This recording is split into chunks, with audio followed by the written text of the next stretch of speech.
এই সুন্দর সুন্দর লাল গোলাপগুলো নিয়ে হাজির হয়ে গিয়েছিলাম আমার খুব প্রিয় একজন মানুষ, নৃত্যগুরু শ্রদ্ধেয় তামান্না রহমান আপার জন্মদিনে। তামান্না রহমান আপা হচ্ছে আমার হাজব্যান্ডের নৃত্যগুরু। আমার হাজব্যান্ড সেই ছোট্টবেলা থেকেই আপার কাছে নাচ শিখতো এবং সেখান থেকেই তার নৃত্যশিল্পী জগতের শুরু। তাকাও, এই যে কি এই দিকে তাকাও, সুন্দর করা চেহারাটা।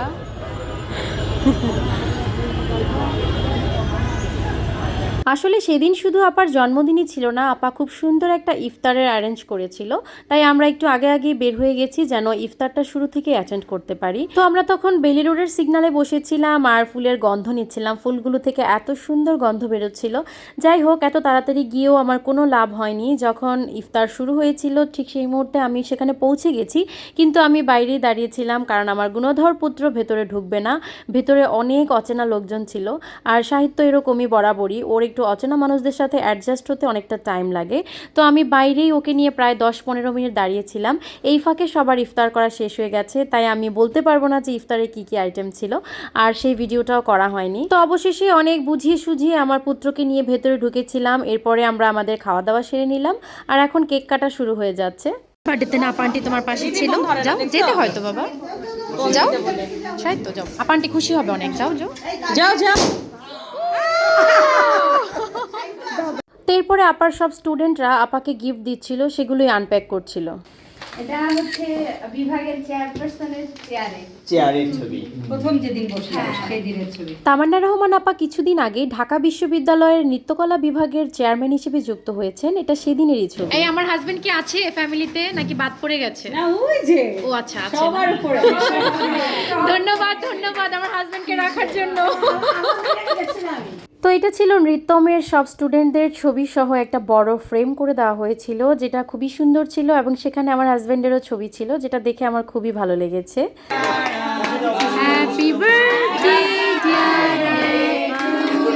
এরপরে কেক কাটা হলো। আপার স্টুডেন্টরা 2টা কেক এনেছে এখানে, সেই কেকগুলোই কাটা হচ্ছে এবং এরপরে আরও বড় একটা কেক কাটা হবে, সেটা আপা অ্যারেঞ্জ করেছিল এবং কেকগুলো খুবই মজা ছিল। তো এই হচ্ছে নৃত্যম পরিবার, নৃত্যমের সব স্টুডেন্টরা সহ আপা ছিল এখানে।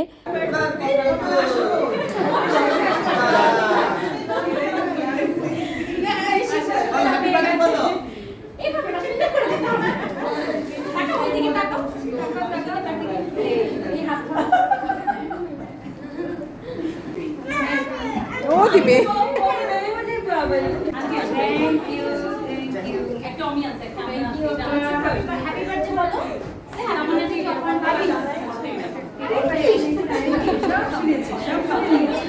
এইদিকে আমার পুত্র লজ্জায় লাল হয়ে যাচ্ছে আপাকে গিফট দিতে গিয়ে। অনেক নৃত্যগুরু আমরা জানি যে নামকরা নৃত্যগুরু আছেন, অনেকের ক্ষেত্রে কিন্তু প্রতিষ্ঠানটা ওনাদের মৃত্যুর পরে আর সেটা বেঁচে থাকে। আর তোমরা সবাই মিলেমিশে এই প্রতিষ্ঠানকে সামনের দিকে আরো আরো অনেক ভালো ভালো কাজ করে এগিয়ে নিয়ে যাবে। এরপরে আপা সবার উদ্দেশ্যে খুব সুন্দর একটা শুভেচ্ছা বক্তব্য দিল এবং তারপরে সেই বড় কেকটা কাটার আয়োজন করা হয়েছে। নৃত্যম পরিবার,